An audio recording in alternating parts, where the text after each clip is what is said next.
ओम शांति। 9 जुलाई 2026 के ईश्वरीय महावाक्य। पहले सुनते हैं मुरली के मुख्य पॉइंट्स। बाबा ने कहा, अब देह के सब धर्म त्यागो, मामेकम याद करो। इसको ही कहा जाता है जीते जी मरना। तुम बच्चों को खुशी होनी चाहिए कि हमको वृक्षपति बाप पढ़ा रहे हैं। जो जास्ती याद करेंगे उन पर बृहस्पति की दशा रहेगी। याद से ही कट निकलेगी और खुशी भी रहेगी। फिर बाबा ने कहा, हर एक अपनी अवस्था को देखे कि अगर हम इस समय शरीर छोड़ दें तो किस गति को पाएंगे। धर्मराज का मोचरा न खाएं, बेइज्जती भी न हो। अब ऐसा पुरुषार्थ करना है। जो पुरुषार्थ नहीं करेंगे, धर्मचक्र मचाएंगे, वह अपना ही पद भ्रष्ट करेंगे। मोचरा खाने वाले इतना ऊंच पद नहीं पा सकेंगे। लास्ट में बाबा ने कहा, बच्चे अपना कल्याण चाहते हो तो अपने पास नोटबुक रखो, अपना चार्ट नोट करो, चेक करो हमने सारे दिन में कितना समय बाप को याद किया। इसमें अपनी ही उन्नति है। अब सुनते हैं महावाक्यों को विस्तार से। मुरली का सार। मीठे बच्चे, वृक्षपति बाप ने तुम बच्चों पर बृहस्पति की दशा बिठाई है। अभी तुम अविनाशी सुख की दुनिया में जा रहे हो। प्रश्न, अविनाशी बृहस्पति की दशा किन बच्चों पर बैठती, उनकी निशानी क्या होगी? उत्तर, जो बच्चे जीते जी देह के सब संबंधों को त्याग अपने को आत्मा निश्चय करते, ऐसे निश्चय आत्मिक बुद्धि वाले बच्चों पर बृहस्पति की दशा बैठती है।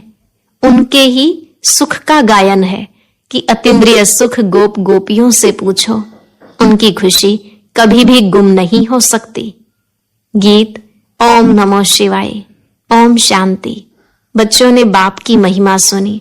आज के दिन को कहा ही जाता है वृक्षपति डे, जिसको मिलाकर कहा है बृहस्पति।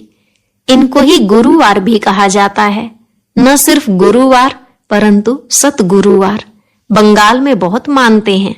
गाया जाता है मनुष्य सृष्टि का बीज रूप, इसलिए वृक्षपति कहते हैं। बीज ठहरा तो पति भी ठहरा। वृक्ष के बीज को बाप भी कहेंगे। उनसे वृक्ष उत्पन्न होता है।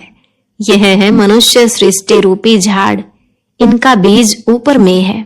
तुम जानते हो हम बच्चों पर अब अविनाशी वृक्षपति की दशा है, क्योंकि अविनाशी स्वराज्य मिल रहा है।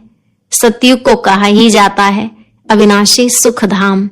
कलयुग को कहा जाता है विनाशी दुख धाम। अभी दुख धाम का विनाश होना है। सुख धाम अविनाशी है, आधा कल्प चलता है। जो अविनाशी वृक्षपति स्थापन कर रहे हैं, बच्चों को सर्विस के लिए पॉइंट्स नोट करनी है। प्रदर्शनी में यह पॉइंट्स मुख्य समझाने की हैं, क्योंकि मनुष्य तो कुछ भी जानते नहीं। बरोबर यह है ज्ञान। अब बाप यह ज्ञान देते ही हैं नई और पुरानी दुनिया के बीच में। फिर यह प्रायलोप हो जाता है। देवताओं को यह ज्ञान नहीं होता है।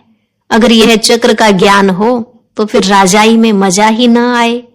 अभी भी तुमको ख्याल होता है ना, क्या राज्य लेकर फिर हमारी यह हालत होगी। परंतु यह तो ड्रामा बना हुआ है। चक्र को फिरना ही है। वर्ल्ड की हिस्ट्री ज्योग्राफी रिपीट हो रही है। कैसे रिपीट हो रही है यह तुम बच्चे जानते हो। यह है मनुष्य सृष्टि।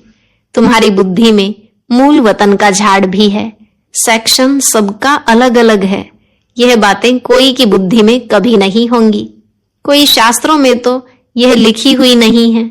हम आत्मा असुल शांति धाम की रहवासी हैं, अविनाशी हैं, कब विनाश को नहीं पाते। वह समझते हैं बुदबुदा पानी से निकल फिर उसमें मिल जाता है। तुम्हारी बुद्धि में सारा राज है। आत्मा अविनाशी है, जिसमें सारा पार्ट नोंधा हुआ है। यह चक्र का नॉलेज कोई शास्त्रों में नहीं है। भल कहां स्वास्तिका भी दिखाते हैं। चक्र की सिर्फ ऐसे ऐसे लकीर लगा देते हैं, जिससे सिद्ध होता है अनेक धर्म थे। बाप ने समझाया है मुख्य धर्म और शास्त्र हैं 4। सतयुग त्रेता में तो कोई धर्म स्थापन होता नहीं, न वहां कोई धर्म शास्त्र होता है। यह सब द्वापर से शुरू होते हैं। फिर देखो कितनी वृद्धि होती है। अच्छा, गीता कब सुनाई गई? बाप कहते हैं, मैं कल्प के संगम युगे ही आता हूं। उन्होंने फिर कल्प अक्षर निकाल सिर्फ संगम युगे युगे लिख दिया है। वास्तव में संगम युगे और कोई धर्म स्थापन नहीं करते हैं।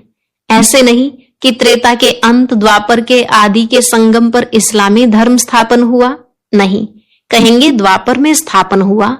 यह संगम का सुहावना समय है जिसको कुंभ कहते हैं। कुंभ संगम को कहा जाता है। यह है आत्माएं और परमात्मा के मिलन का संगम।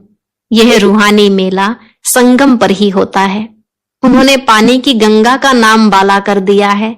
ज्ञान सागर पतित पावन को जानते ही नहीं। उसने कैसे पतित दुनिया को पावन बनाया, कोई शास्त्रों में है नहीं। अब तुम बच्चों को बाप कहते हैं, मामेकम याद करो, देह के सब धर्म त्यागो। किसको कहते हैं? आत्माओं को। इसको कहा जाता है जीते जी मरना। मनुष्य शरीर छोड़ते हैं तो देह के सब संबंध छूट जाते हैं। बाप कहते हैं, जो भी देह के संबंध हैं वह सब छोड़ अपने को आत्मा निश्चय करो। निश्चय आत्मिक बुद्धि बनो। जितना जास्ती याद करेंगे तो बृहस्पति की दशा होगी। जांच करो हम शिव बाबा को कितना याद करते हैं। याद से ही कट निकलती जाएगी और तुमको खुशी होगी। तुम महसूस कर सकते हो हम आत्मा कितना बाप को याद करते हैं। अगर कम याद करेंगे तो कट भी कम निकलेगी, खुशी भी कम रहेगी, पद भी कम पाएंगे। आत्मा ही सतो रजो तमो बनती है। इस समय का ही गायन है गोप गोपियों के अतीन्द्रिय सुख का। और कुछ भी याद नहीं पड़ता है सिवाय बाप के। तभी खुशी का पारा चढ़ेगा। हमारे ऊपर बृहस्पति की दशा अथवा सतगुरु की दशा है। फिर कभी खुशी गुम हो जाती है तो कहते हैं बृहस्पति की दशा बदल राहु की बैठी है। कोई बहुत साहूकार होते हैं, कोई सट्टा लगाया, यह देवाला निकला। भारत में ही जब ग्रहण लगता है तो कहते हैं दे दान तो छूटे ग्रहण। तुम्हारा देवी देवता धर्म भी 16 कला संपूर्ण था, उनको ग्रहण लगा हुआ है। राहु की दशा बैठती है, इसलिए देवताओं के आगे जाकर गाते हैं, आप सर्वगुण संपन्न, हम पापी कपटी हैं। अभी तुम समझते हो राहु का ग्रहण लगने से सब काले बन गए हैं। चंद्रमा की पिछाड़ी में लकीर जाकर रहती है। बाप भी समझाते हैं, तुम देवी देवताओं के भी चित्र हैं।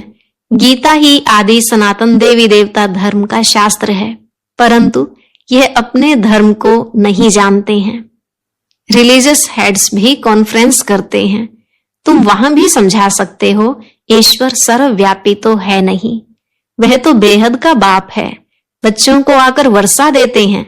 साधु संत आदि को तो वर्षा मिलता नहीं तो मानेंगे कैसे? तुम बच्चों को ही वर्षा मिलता है। मुख्य बात है ही यह सिद्ध करने की कि ईश्वर सर्वव्यापी नहीं है। शिव जयंती होती है, शिव जयंती कहो अथवा रुद्र जयंती कहो। रुद्र यह ज्ञान यज्ञ रचते हैं, है तो शिव। वही गीता ज्ञान यज्ञ है जिससे विनाश ज्वाला प्रज्वलित हुई है। प्रैक्टिकल में तुम देखते हो कैसे निराकार बाबा ने रुद्र ज्ञान यज्ञ रचा है। साकार तो कुछ कर ना सके, यह बेहद का यज्ञ है। इनमें सारी पुरानी दुनिया स्वाहा होनी है, बाकी तो वह सब है जिस्मानी यज्ञ। कितना रात दिन का फर्क है। बाप कहते हैं यह रुद्र ज्ञान यज्ञ है, विनाश भी होना है। तुम जब पास हो जाएंगे, पूरा योगी और ज्ञानी बन जाएंगे, तो फिर तुम्हारे लिए नई दुनिया स्वर्ग चाहिए, नरक का जरूर विनाश चाहिए। राजस्व अश्वमेध अक्षर भी ठीक है, घोड़े को स्वाहा करते हैं। वास्तव में है तुम्हारा यह रथ। एक दक्ष प्रजापति का भी यज्ञ रचते हैं, उनकी भी कहानी है। अब तुम बच्चों को कितनी खुशी होनी चाहिए। हमको वृक्षपति बाप पढ़ा रहे हैं। हमारे ऊपर अब बृहस्पति की दशा है। हमारी अवस्था बहुत अच्छी है। फिर चलते चलते लिखते हैं, बाबा हम तो मूंझ गए हैं। पहले हम बहुत खुशी में थे, अब पता नहीं क्या हुआ है। यहाँ आकर बाप का बनना बड़ी यात्रा है। वहां तीर्थ यात्राओं पर जाते हैं तो कितने पैसे खर्च करते हैं। अब यहाँ तो दान करने की बात नहीं, इनमें कुछ भी पैसा खर्च नहीं करना है। वह है जिस्मानी यात्राएं तुम्हारी है रूहानी यात्रा। जिस्मानी यात्रा से फायदा कुछ भी नहीं। गीत में भी है ना, चारों ओर लगाए फेरे, फिर भी जन्म जन्मांतर दूर रहे। अभी तुम समझते हो कितनी ढेर यात्राएं की होंगी। कहां न कहां मनुष्य जाते जरूर हैं। हरिद्वार में गंगा जी पर जरूर जाते हैं। पतित पावनी गंगा समझते हैं ना। अब वास्तव में तुम हो सच्ची सच्ची ज्ञान गंगाएं। तुम्हारे पास भी बहुत आकर ज्ञान स्नान करते हैं। बाबा ने समझाया है, सतगुरु एक ही है, सर्व का सदगति दाता, सिवाय एक सतगुरु के और कोई गुरु नहीं। बाप कहते हैं, मैं तुमको कल्प कल्प संगम युग पर आकर सदगति दे पुजारी से पूज्य बनाता हूं। फिर तुम पुजारी बन दुखी बन जाते हो। यह भी अभी पता पड़ा है। बरोबर हमारा आधा कल्प राज्य चलता है। फिर द्वापर में हम सो देवी देवता वाम मार्ग में चले जाएंगे। जब रावण राज्य शुरू होता है तब से ही वाम मार्ग शुरू होता है। उनकी भी निशानियां हैं। जगन्नाथ के मंदिर में जाओ तो अंदर काली मूर्ति है, बाहर में देवताओं के गंदे चित्र हैं। उस समय अपने को भी थोड़ी ही समझ में आता था कि क्या है। विकारी मनुष्य विकारी दृष्टि से देखेंगे तो समझते थे देवताएं भी विकारी थे। यह लिखा हुआ है, देवताएं वाम मार्ग में जाते हैं। ड्रेस भी देवताओं की दी है। यहां भी दिलवाड़ा मंदिर में जाओ तो ऊपर में स्वर्ग लगा हुआ है, नीचे तपस्या में बैठे हैं। इन सब राजों को और कोई जानते नहीं है। बाबा का तो अनुभवी रथ है ना। तुम बच्चे अब समझ रहे हो, आत्माएं और परमात्मा अलग रहे बहुकाल। तुम जो पहले अलग हुए हो, फिर तुम ही आकर पहले मिलते हो। सतयुग का फर्स्ट प्रिंस है श्री कृष्ण। श्री कृष्ण का बाप भी तो होगा ना। श्री कृष्ण के माँ बाप का इतना कुछ दिखाते नहीं है, सिर्फ दिखाते हैं माथे पर रखकर नदी से उस पार ले गया। राजाई आदि कुछ नहीं दिखाई है। उनके बाप की महिमा क्यों नहीं है? अभी तुम जानते हो, इस समय श्री कृष्ण की आत्मा ने अच्छी रीति पढ़ाई पढ़ी है, जिस कारण माँ बाप से भी ऊंच पद पाया है। तुम समझते हो हम श्री कृष्ण की राजधानी में थे, स्वर्ग में तो थे ना। फिर हम चंद्रवंशी बने, अब फिर सूर्यवंशी बनने के लिए श्रीमत पर चल पावन बन पावन दुनिया के मालिक बनेंगे। हर एक अपनी अवस्था को देख सकते हो। अगर हम इस समय शरीर छोड़ दें तो किस गति को पाएंगे, हर एक समझ सकते हैं। जितना बाप को याद करेंगे उतने विकर्म विनाश होंगे। मनुष्य के ऊपर कोई आफतें व दुख आता है, वह देवाला निकालते हैं तो साधुओं का जाकर संग करते हैं। फिर मनुष्य समझते यह तो भक्त आदमी है, ठगी थोड़े ही करेंगे। ऐसे ऐसे भी 2-4 वर्ष में बहुत धनवान हो जाते हैं। उन्हों के बहुत छिपे हुए पैसे होते हैं। हर एक अपनी बुद्धि से समझ सकते हैं। तुम्हारे में भी बहुत हैं जो बहुत कम याद करते हैं। इसलिए बाबा कहते हैं, अपना कल्याण चाहते हो तो अपने पास नोटबुक रखो, चार्ट नोट करो। हम सारे दिन में कितना समय याद में रहे। मनुष्य तो सारी जीवन की भी हिस्ट्री लिखते हैं। तुमको तो सिर्फ याद का चार्ट लिखना है, अपनी ही उन्नति है। बाबा को याद नहीं करेंगे तो ऊंच पद पा नहीं सकेंगे। विकर्म विनाश ही नहीं होंगे तो ऊंच पद कैसे पाएंगे? फिर सजाएं खानी पड़ेंगी। मोचरा जो नहीं खाएंगे तो पद अच्छा मिलेगा। मोचरा खाकर फिर कुछ थोड़ा बहुत पद पाना वह क्या काम का? धर्मराज का मोचरा न खाएं, बेइज्जती न हो, यह पुरुषार्थ करना है। तुम देखते हो शिव बाबा बैठा रहता है, फिर धर्मराज भी है। तुमको सब साक्षात्कार कराते हैं। तुमने यह किया था, याद है? अब खाओ सजा। फिर उसी समय सजाएं उतनी ही खाते हैं जितनी जन्म जन्मांतर खाते हैं। पिछाड़ी में थोड़ा रोटी टुक्कड़ मिला, उससे क्या फायदा? मोचरा तो नहीं खाना चाहिए। अपनी अवस्था की जांच करनी है। जैसे पोता मेल निकालते हैं, कोई 6 मास का, कोई 12 मास का, कोई तो रोज का भी निकालते हैं। बाप कहते हैं तुम भी व्यापारी हो। कोई विरला व्यापारी बेहद के बाप से व्यापार करे। धन नहीं तो तन मन तो है ना। उनको सर्राफ भी कहते हैं, मट्टा सट्टा करते हैं ना। तुम तन मन धन देते हो, रिटर्न में 21 जन्म के लिए कितना वर्षा पाते हो। बाबा, हम आपका हूं, ऐसी युक्ति बताओ जो हमारी आत्मा और शरीर इन लक्ष्मी नारायण जैसा बन जाए। बाबा कहते, मैं तुमको कितना गोरा बनाता हूं, एकदम रूप ही बदल देता हूं। दूसरे जन्म में तुमको फर्स्ट क्लास शरीर मिलेगा। तुम वैकुंठ में भी देखते हो। तुम जानते हो यह मम्मा बाबा फिर लक्ष्मी नारायण बनेंगे। एम ऑब्जेक्ट भी दिखाते हैं। अब जो जितना पुरुषार्थ करे, अगर पुरुषार्थ पूरा नहीं करेंगे, धमचक्र मचाएंगे, तो अपना पद ही भ्रष्ट करेंगे। अच्छा, मीठे मीठे सिकिलधे बच्चों प्रति माता पिता बाप दादा का याद प्यार और गुड मॉर्निंग। रूहानी बाप की रूहानी बच्चों को नमस्ते। रूहानी बच्चों की रूहानी बाप दादा को नमस्ते नमस्ते, गुड मॉर्निंग, शुक्रिया बाबा, शुक्रिया। धारणा के लिए मुख्य सार। पहला पॉइंट, अपनी अवस्था की जांच स्वयं ही करनी है। अपने कल्याण के लिए डेली डायरी रखनी है जिसमें याद का चार्ट नोट करना है। दूसरा, बेहद के बाप से सच्चा सच्चा व्यापार करना है। अपना तन मन धन बाप हवाले कर 21 जन्मों के लिए रिटर्न लेना है। निश्चय बुद्धि बन अपना कल्याण करना है। आज का वरदान, खुशी के साथ शक्ति को धारण कर विघ्नों को पार करने वाले विघ्न जीत भव। खुशी के साथ शक्ति को धारण कर विघ्नों को पार करने वाले विघ्न जीत भव। जो बच्चे जमा करना जानते हैं वह शक्तिशाली बनते हैं।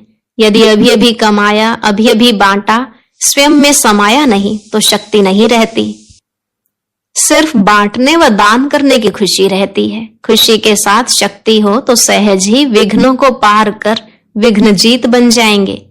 फिर कोई भी विघ्न लगन को डिस्टर्ब नहीं करेंगे। इसलिए जैसे चेहरे से खुशी की झलक दिखाई देती है, ऐसे शक्ति की झलक भी दिखाई दे। स्लोगन, परिस्थितियों में घबराने के बजाय उन्हें शिक्षक समझकर पाठ सीख लो। परिस्थितियों में घबराने के बजाय उन्हें शिक्षक समझकर पाठ सीख लो। अव्यक्त इशारे, ज्वाला स्वरूप स्थिति में रह शक्तिशाली याद का अनुभव करो। लास्ट सो फास्ट पुरुषार्थ ज्वाला रूप का ही रहा हुआ है।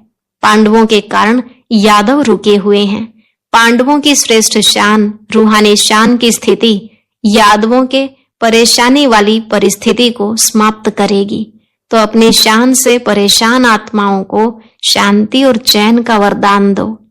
ज्वाला स्वरूप अर्थात लाइट हाउस और माइट हाउस स्थिति को समझते हुए इसी पुरुषार्थ में रहो। अच्छा, आज का